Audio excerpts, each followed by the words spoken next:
Beauty and the Beast. From the French of Madame Gabrielle de Villeneuve. Reading by Bologna Times. Beauty and the Beast. By Madame Gabrielle de Villeneuve. There was once a very rich merchant who had 6 children, 3 boys and 3 girls. As he was himself a man of great sense, he spared no expense for their education. The 3 daughters were all handsome, but particularly the youngest. Indeed, she was so very beautiful that in her childhood everyone called her the Little Beauty, and being equally lovely when she was grown up, nobody called her by any other name, which made her sisters very jealous of her. This youngest daughter was not only more handsome than her sisters, but also was better tempered. The 2 eldest were vain of their wealth and position. They gave themselves 1,000 airs, and refused to visit other merchants' daughters, nor would they condescend to be seen except with persons of quality. They went every day to balls, plays, and public walks, and always made game of their youngest sister for spending her time in reading or other useful employments. As it was well known that these young ladies would have large fortunes, many great merchants wished to get them for wives. But the 2 eldest always answered that, for their parts, they had no thoughts of marrying any one below a duke or an earl at least. Beauty had quite as many offers as her sisters, but she always answered, with the greatest civility, that though she was much obliged to her lovers, she would rather live some years longer with her father, as she thought herself too young to marry. It happened that, by some unlucky accident, the merchant suddenly lost all his fortune, and had nothing left but a small cottage in the country. Upon this he said to his daughters, while the tears ran down his cheeks, "My children, we must now go and dwell in the cottage, and try to get a living by labor, for we have no other means of support." The 2 eldest replied that they did not know how to work, and would not leave town, for they had lovers enough who would be glad to marry them, though they had no longer any fortune.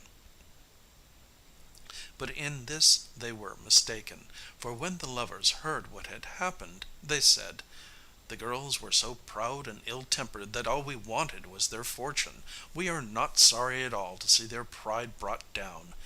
Let them show off their heirs to their cows and sheep." But everybody pitied poor Beauty, because she was so sweet tempered and kind to all, and several gentlemen offered to marry her, though she had not a penny. But Beauty still refused, and said she could not think of leaving her poor father in his trouble. At first Beauty could not help sometimes crying in secret for the hardships she was now obliged to suffer. But in a very short time she said to herself, "All the crying in the world will do me no good, so I will try to be happy without a fortune." When they had removed to their cottage, the merchant and his 3 sons employed themselves in plowing and sowing the fields, and working in the garden. Beauty also did her part, for she rose by 4 o'clock every morning, lighted the fires, cleaned the house, and got ready the breakfast for the whole family. At first she found all this very hard, but she soon grew quite used to it, and thought it no hardship. Indeed, the work greatly benefited her health. When she had done she used to amuse herself with reading, playing her music, or singing while she spun. But her 2 sisters were at a loss what to do to pass the time away. They had their breakfast in bed, and did not rise till 10 o'clock. Then they commonly walked out, but always found themselves very soon tired, when they would often sit down under a shady tree, and grieve for the loss of their carriage and fine clothes, and say to each other, "What a mean spirited, poor, stupid creature our young sister is, to be so content with this low way of life!" But their father thought differently, and loved and admired his youngest child more than ever. After they had lived in this manner about a year, the merchant received a letter, which informed him that one of his richest ships, which he thought was lost, had just come into port. The news made the two eldest sisters almost mad with joy, for they thought they should now leave the cottage and have all their finery again.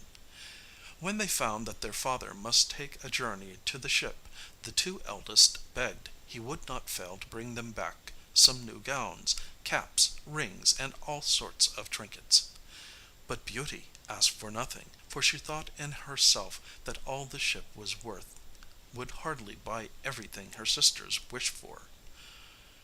"Beauty," said the merchant, "how comes it that you ask for nothing? What can I bring you, my child?" "Since you are so kind as to think of me, dear father," she answered, "I should be glad if you would bring me a rose, for we have none in our garden." Now Beauty did not indeed wish for a rose, nor anything else, but she only said this that she might not affront her sisters. Otherwise they would have said she wanted her father to praise her for desiring nothing. The merchant took his leave of them and set out on his journey. But when he got to the ship some persons went to law with him about the cargo, and after a deal of trouble he came back to his cottage as poor as he had left it. When he was within 30 miles of his home, and thinking of the joy of again meeting his children, he lost his way in the midst of a dense forest. It rained and snowed very hard, and besides the wind was so high as to throw him twice from his horse. Night came on, and he feared he should die of cold and hunger, or be torn to pieces by the wolves that he heard howling around him. All at once he cast his eyes towards a long avenue, and saw at the end a light, but it seemed a great way off. He made the best of his way towards it, and found that it came from a splendid palace, the windows of which were all blazing with light. It had great bronze gates, standing wide open, and fine courtyards, through which the merchant passed, but not a living soul was to be seen. There were stables, too, which his poor starved horse, less scrupulous than himself, entered at once, and took a good meal of oats and hay. His master then tied him up, and walked towards the entrance hall, but still without seeing a single creature. He went on to a large dining parlor, where he found a good fire, and a table covered with some very nice dishes, but only one plate with a knife and fork. As the snow and rain had wetted him to the skin, he went up to the fire to dry himself. "I hope," said he, "the master of the house or his servants will excuse me, for it surely will not be long now before I see them." He waited some time, but still nobody came. At last the clock struck 11, and the merchant, being quite faint for the want of food, helped himself to a chicken, and to a few glasses of wine, yet all the time trembling with fear. He sat till the clock struck 12, and then, taking courage, began to think he might as well look about him. So he opened a door at the end of the hall, and went through it into a very grand room, in which there was a fine bed; and, as he was feeling very weary, he shut the door, took off his clothes, and got into it. It was 10 o'clock in the morning before he awoke, when he was amazed to see a handsome new suit of clothes laid ready for him, instead of his own, which were all torn and spoiled. "To be sure," said he to himself, "this place belongs to some good fairy, who has taken pity on my ill luck." He looked out of the window, and instead of the snow covered wood, where he had lost himself the previous night, he saw the most charming arbors, covered with all kinds of flowers. Returning to the hall where he had supped, he found a breakfast table ready prepared. "Indeed, my good fairy," said the merchant aloud, "I am vastly obliged to you for your kind care of me." He then made a hearty breakfast. took his hat and was going to the stable to pay his horse a visit. But as he passed under one of the arbors, which was loaded with roses, he thought of what Beauty had asked him to bring back to her, and so he took a bunch of roses to carry home. At the same moment he heard a loud noise, and saw coming towards him a beast, so frightful to look at that he was ready to faint with fear. "Ungrateful man," said the beast in a terrible voice, "I have saved your life by admitting you into my palace, and in return you steal my roses, which I value more than anything I possess. But you shall atone for your fault. You shall die in a quarter of an hour." The merchant fell on his knees, and, clasping his hands, said, "Sir, I humbly beg your pardon.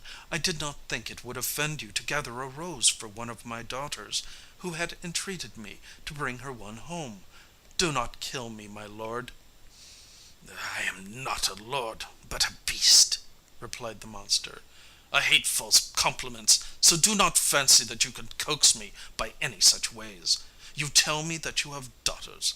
Now I will suffer you to escape, if one of them will come and die in your stead.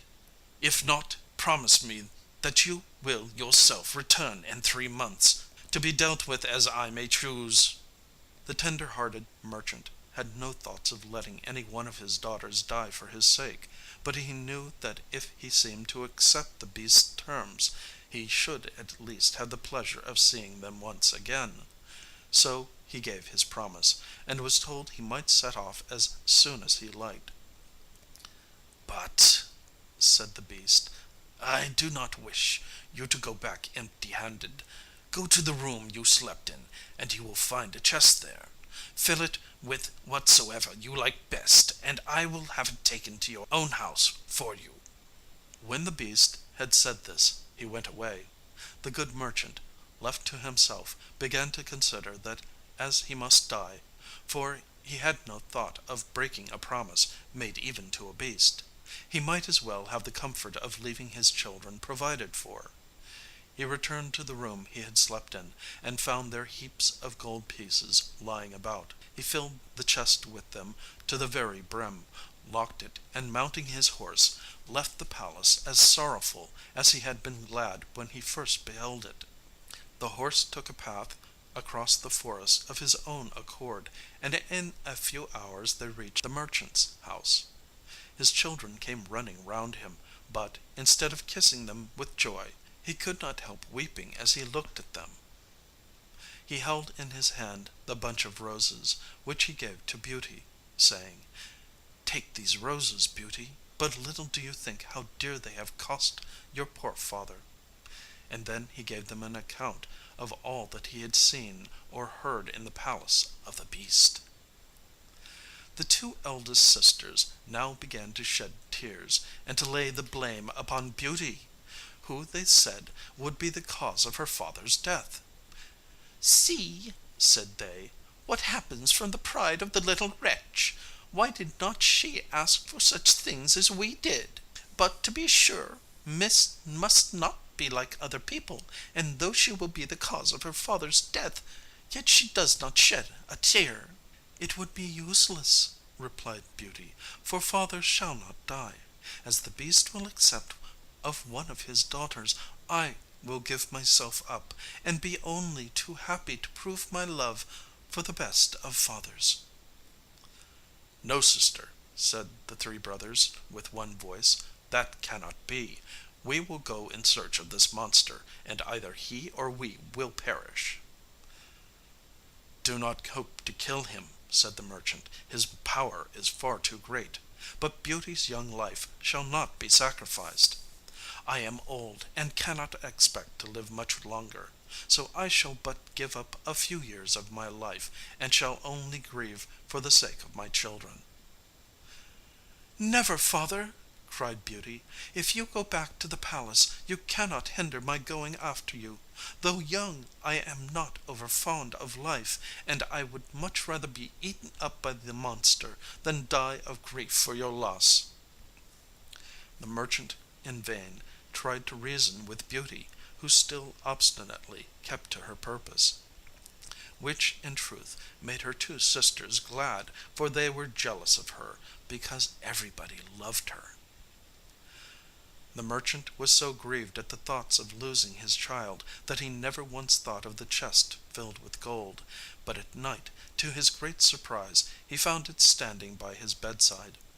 He said nothing about his riches to his eldest daughters, for he knew very well it would at once make them want to return to town, but he told Beauty his secret, and she then said that while he was away two gentlemen had been on a visit at their cottage who had fallen in love with her two sisters.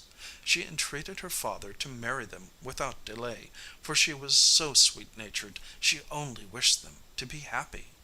3 months went by, only too fast, and then the merchant and Beauty got ready to set out for the palace of the beast.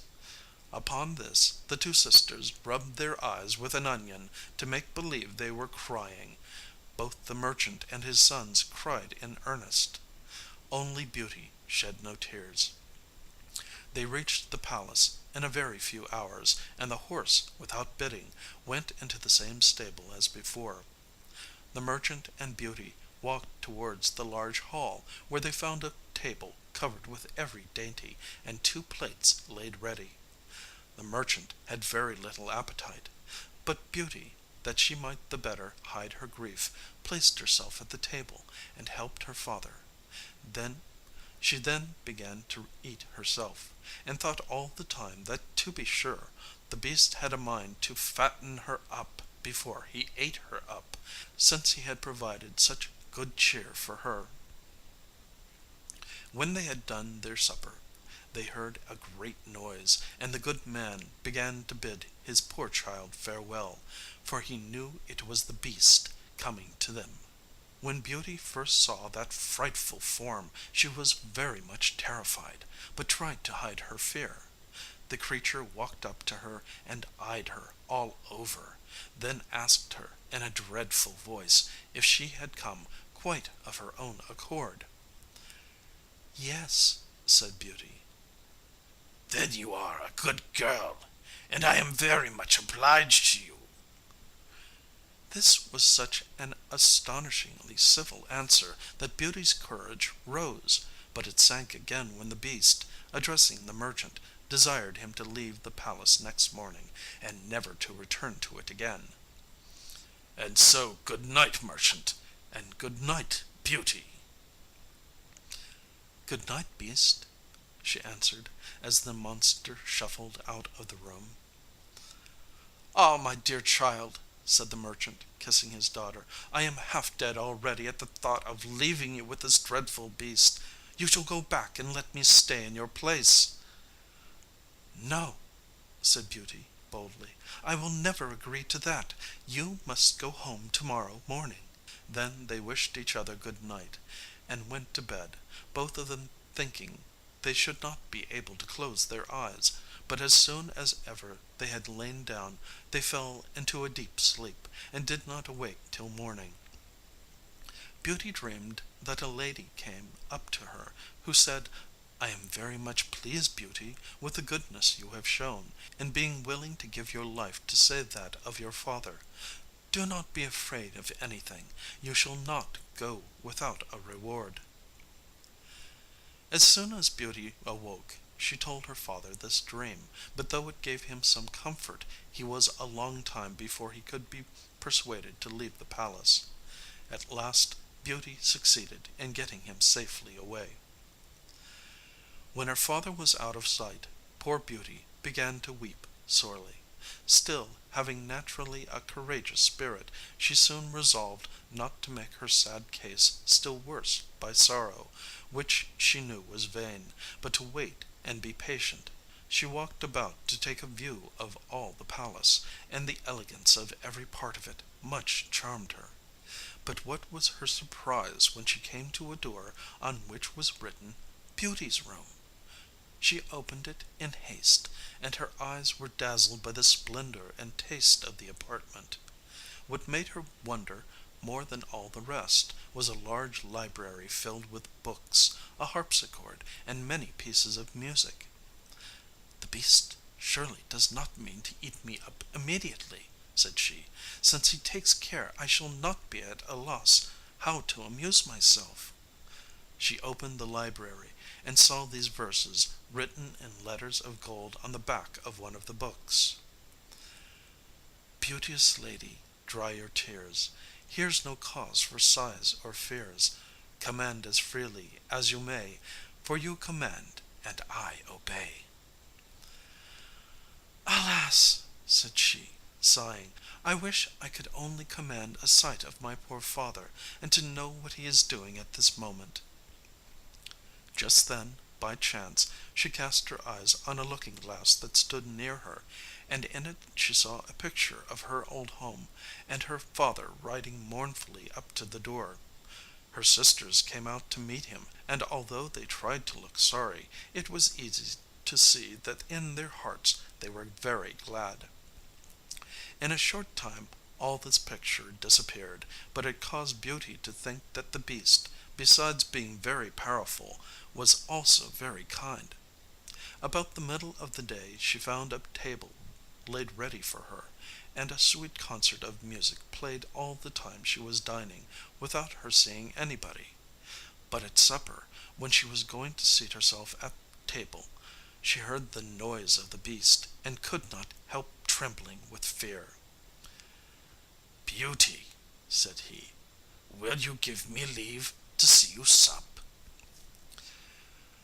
"That is as you please," answered she, very much afraid. "Not in the least," said the beast. "You alone command in this place. If you should not like my company, you need only say so, and I will leave you that moment. But tell me, Beauty, do you not think me very ugly?" "Why, yes," said she, "for I cannot tell a falsehood. But then I think you are very good." "Am I?"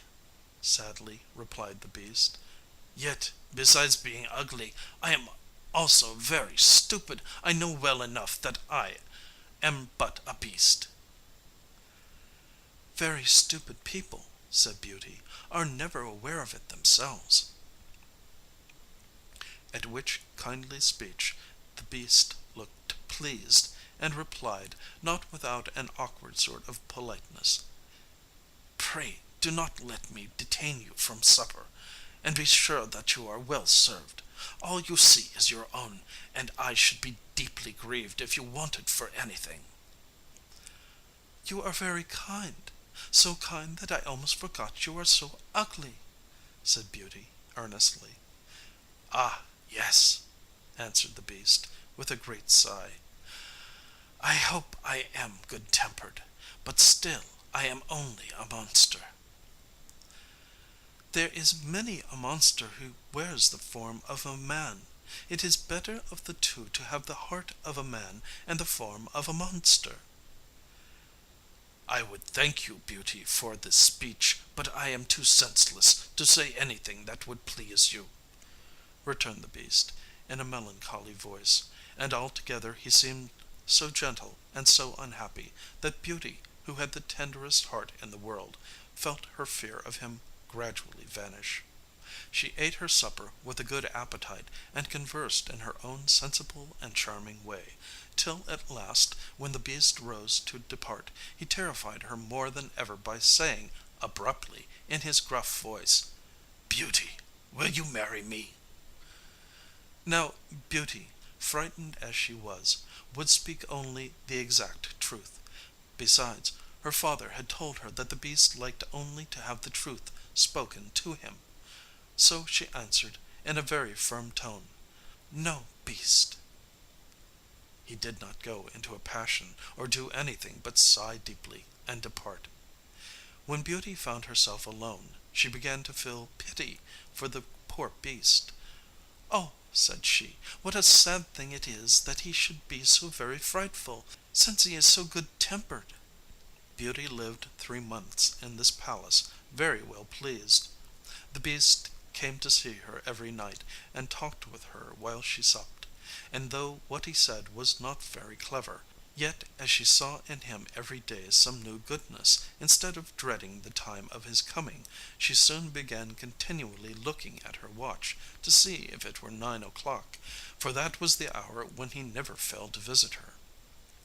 One thing only vexed her, which was that every night before he went away he always made it a rule to ask her if she would be his wife, and seemed very much grieved at her steadfastly replying no. At last, one night, she said to him, "You wound me greatly, beast, by forcing me to refuse you so often. I wish I could take such a liking to you as to agree to marry you, but I must tell you plainly that I do not think it will ever happen. I shall always be your friend, so try to let that content you." "I must," sighed the beast, "for I know well enough how frightful I am. But I love you better than myself. Yet I think I am very lucky in your being pleased to stay with me. Now promise me, Beauty, that you will never leave me." Beauty would almost have agreed to this, so sorry was she for him, but she had that day seen in her magic glass, which she looked at constantly, that her father was dying of grief for her sake. "Alas!" she said, "I long so much to see my father that if you do not give me leave to visit him, I shall break my heart." "I would rather break mine, Beauty," answered the beast. "I will send you to your father's cottage. You shall stay there, and your poor beast shall die of sorrow." "No," said Beauty, crying, "I love you too well to be the cause of your death. I promise to return in a week. You have shown me that my sisters are married, and my brothers are gone for soldiers, so that my father is left all alone. Let me stay a week with him." "You shall find yourself with him to morrow morning," replied the beast. "But mind, do not forget your promise. When you wish to return you have nothing to do but to put your ring on a table when you go to bed. Good bye, Beauty." The beast sighed as he said these words, and Beauty went to bed very sorry to see him so much grieved. When she awoke in the morning she found herself in her father's cottage. She rang a bell that was at her bedside, and a servant entered, but as soon as she saw Beauty the woman gave a loud shriek, upon which the merchant ran upstairs, and when he beheld his daughter he ran to her and kissed her 100 times. At last Beauty began to remember that she had brought no clothes with her to put on, but the servant told her she had just found in the next room a large chest full of dresses, trimmed all over with gold, and adorned with pearls and diamonds. Beauty in her own mind thanked the beast for his kindness, and put on the plainest gown she could find among them all. She then desired the servant to lay the rest aside, for she intended to give them to her sisters. But as soon as she had spoken these words the chest was gone out of sight in a moment.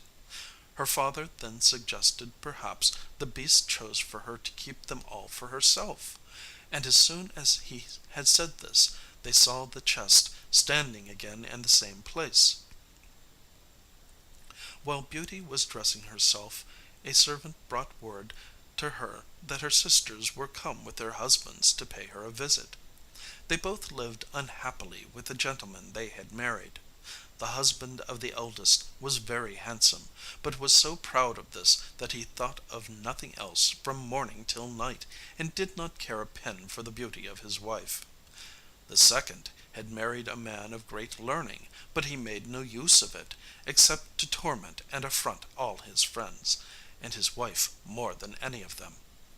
The two sisters were ready to burst with spite when they saw Beauty dressed like a princess, and looking so very charming.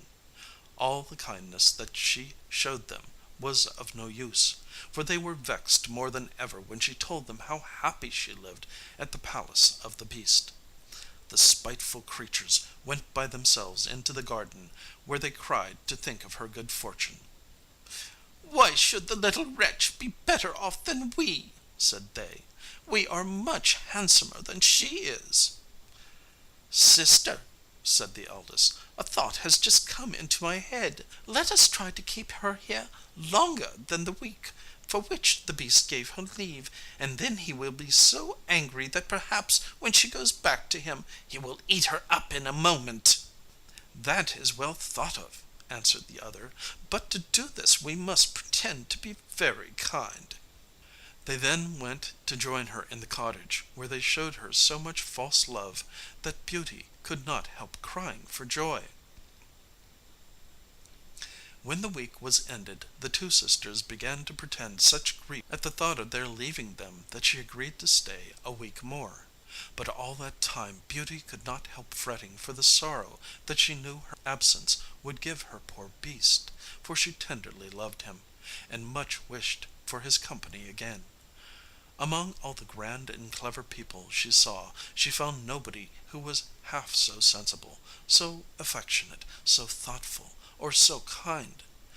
The 10th night of her being at the cottage she dreamed she was in the garden of the palace, that the beast lay dying on a grass plot, and with his last breath put her in mind of her promise, and laid his death to her forsaking him. Beauty awoke in a great fright, and burst into tears. "Am not I wicked," said she, "to behave so ill to a beast who has shown me so much kindness? Why will I not marry him? I am sure I should be more happy with him than my sisters are with their husbands. He shall not be wretched any longer on my account, for I should do nothing but blame myself all the rest of my life."